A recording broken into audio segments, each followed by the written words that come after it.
Right, hello everybody, and welcome to the next episode of World Pro Wrestling with Randy Savage. Here we are backstage in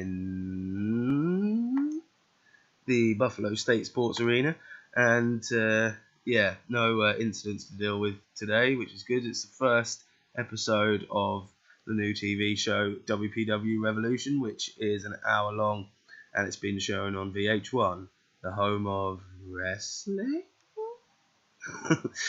Yeah, it's the home of music, so I don't quite know why they want a wrestling program, but there we go. We're on VH1. And yeah, I just thought I'd have a look at the backstage personalities. Look at this, Alicia Webb. She's a negative influence. So, nice girl next door, but apparently she's a pain in the ass. Loads of positive influences there. Dutch Mantel is the locker room leader. He is king of. He is the judge of wrestling court. He's king of wrestling court as well, apparently. Yeah, all these positive influences are very nice, isn't it? Yeah, very harmonious backstage for 2001. So yeah, we're all ready to book the show. So yeah, let's get on with it and do it. Right. So WPW Revolution, 3,478 people in New York Buffalo State Sports Arena. That's annoying because I think that's 22 people short of a sellout, which is really annoying. I was hoping for a sellout. I'm pretty sure that's not. Well, so this is the pre-show. Actually, this is pretty bloody good, isn't it? 44D for a crappy pre-show bout that had subpar wrestling and little heat. Tajiri and Hernandez defeated Danny Doran and Chris Chetti in 7:55 when Yoshihiro Tajiri defeated Chris Chetti by pinfall with a brain buster. Okay, so Tajiri's debuted his martial artist gimmick is very good. Hernandez's gimmick is great. Announcing quality lifted the match, which is good. Kimono Wanalea debuted her gimmick and was average. And Tajiri was the man in that match with a 49. That's actually pretty good for a pre-show match. I'm hoping some of my matches on the main show are as good as that, because I don't think they're going to be. Something tells me they might not be. Okay, so next, Sego. This is the first segment of the proper show. So Fit Finlay is furious at the result of the world title match at Savage Welcome, which was the pay-per-view, and he's demanding a rematch. He wants another shot at the belt because he feels in the four-way match and something happened. He wasn't happy with it. RVD comes out and says he's a fighting champion, and he says that Finlay can have a title shot tonight. So that is the main event of tonight, setting up the main event. That's a 65. That's really good. RVD did not do well without a script to follow. Oh well. And the world title storyline has advanced. No work improvements. Okay, next bit. Right, so we've got Randy Savage here with some of the cruiserweights. He's announcing the tournament for the World Cruiserweight Championship, which is a new belt. He introduces some of the competitors, and a graphic is shown with the brackets. So we've got, I'll show you the brackets. I've kind of tried to draw them on here. So Hayashi versus Psychosis. The winner of that will face the winner of Jimmy Maritato, who I've slightly changed his gimmick a bit, or his name anyway. He's going to go for a bit of an evolution. So yeah, Jimmy Maritato and AJ Styles. Yeah, the winner of those two matches will face each other. And on the other side of the bracket, we've got Mr. Aguila and Drago. He's not Mr. Aguila, he's just Aguila, isn't he? And Drago and Julio De Niro and Tajiri. So yeah, the winner of the Aguila-Drago match will fight the winner of the De Niro and Tajiri match. So there you go, that's the brackets there. I'll just quickly show you the top again. There, and the bottom again. Right, so you know what's happening. Randy Savage, it was the tits, and it was only the cruiserweights in the segment with him that probably brought it down to a 79.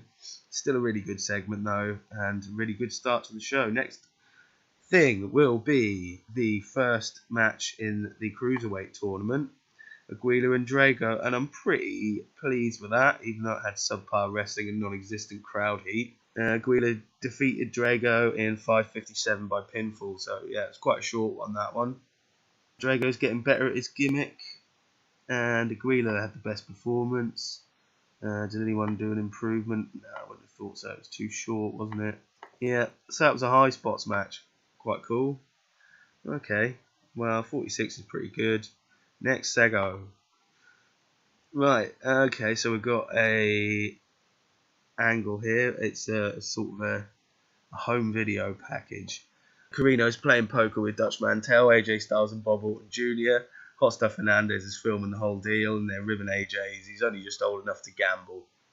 The lights suddenly start to flicker, and a dark figure is seen in the room for a moment before vanishing. As they stare in disbelief, there is a banging on the front door. They run outside, but there is nobody there. Eventually, they laugh it off as a prank and continue their game. However, unbeknownst to them, a figure can still be seen outside the window watching as they remain oblivious. So, Hernandez puts the camera down and they all sit round and start playing poker again. But outside the window, there's a dark figure. Oh, it's scary, isn't it? And a 49D plus, which ain't too bad considering who's in the segment and their popularity and stuff. Carino struggle when going off script. Dutch Mantel's gimmick is awful, and Bob Orton's is above average. Alright, fair enough, and Bob Orton's getting better at his gimmick already, even though he's just debuted it. Alright, next Sego. Yeah, so not a great match. 40, that's pretty, I don't know if that's sort of average or below average for us at the moment. Yeah, Daniels defeated Furnace in 8:34 by pinfall with the last rights after Middager interfered. So that's not good, is it? Ooh, interfering ladies. So next bit, post-match segment. Middager helped Daniels to get a win over Furnace, and she hands him a chair to finish the job. Daniels is targeting Furnace's arm and trying to break it. Just when it seems that he might succeed, Sonny Siaki comes out to aid Doug Furnace, and together they send Daniels packing. So Sonny Siaki's come out to his aid, being Mr. Super White Meat Babyface. He's come to help a man in need, which is what he does because he's a white meat babyface. Yeah, so not too bad. 43D. Yeah, it's alright, innit? Right, next bit. Next, there you go.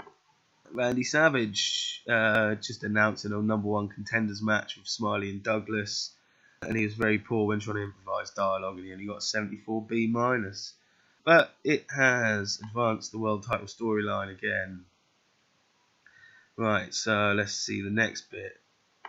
A little bit disappointing in that one. This isn't too bad. Decent wrestling, but not much heat. Kaz Hayashi defeated Psychosis by pinfall with a fast roll-up. That's quite a big match for the Cruiserweight tournament, and that is already quite a big scalp there for Hayashi, knocking out Psychosis in the first round. So let's see the next segment. That's a 50B. Hang on, was there any work improved? Alright, next bit. A dark video package plays with Angel Dust in a derelict house with Daphne, and he says the craziness isn't over with Savage and anyone who allies with him. Angel Dust says he has some powerful new allies of his own. And next week we'll see the dark future of WPW. Ooh, he's trying to mess things up for Savage. And a 77B, which is absolutely brilliant. And the commentary wasn't great again. But that will get better, I think. Okay, so next segment, I think, is the main event. It could be another angle. I forget now. It is the main event. So, in a decent match, Rob Van Dam defeated Fit Finlay in 13:10 by pinfall with a frog splash. Probably a 5-star one as well. Rob Van Dam makes defense #1 of his WPW World Heavyweight title, so beats Fit Finlay. That's really good. Rob Van Dam did a 73, which is absolutely brilliant, and Finlay did a 55, which is good too. And it advanced the world title storyline, which has been advanced quite a lot in this show. Yeah, that's good. Nice and quick. Little episode of WPW Revolution, the first ever one. Pretty good attendance. Everything good. Let's end the show and see what we got. It's 64. The crowd was disappointed at not getting any matches that had their match aim set as being storytelling. Yeah, I did set one as storytelling, but then I turned it off and I didn't save it. And yeah, that'll be why. And I thought I'd done it, but I obviously hadn't, because the Daniels one was meant to be a storytelling match. Oh well, even with that, it's still a decent rating of a 64, even without that storytelling match. So I'm pretty happy. I mean, that's not too bad. Yeah, 64 is alright. Cool, so let's continue. Okay, so no interested emails. Just have a quick look at what they said about that. Feedback from viewers has been that the show was good, although some found it underwhelming, probably because they didn't have a story-telling match.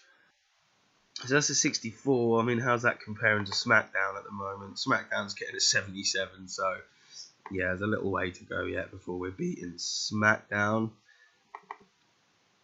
Or Heat. Even Heat's better. Christ, that's really good for Heat. Ah, yes. Were they showing that because it was the... No, they... Well, I don't know. They're filming it. They're filming it at the same time as SmackDown, are they? Weird. And they got 20,000 sell-ups. So that's ridiculous. Alright, well, that's about it then, probably. Yeah, I'll leave it there. I'll be back with the next episode of Revolution soon. So do like, comment, and subscribe. And that's it. Alright, have a good one. I'll see you later.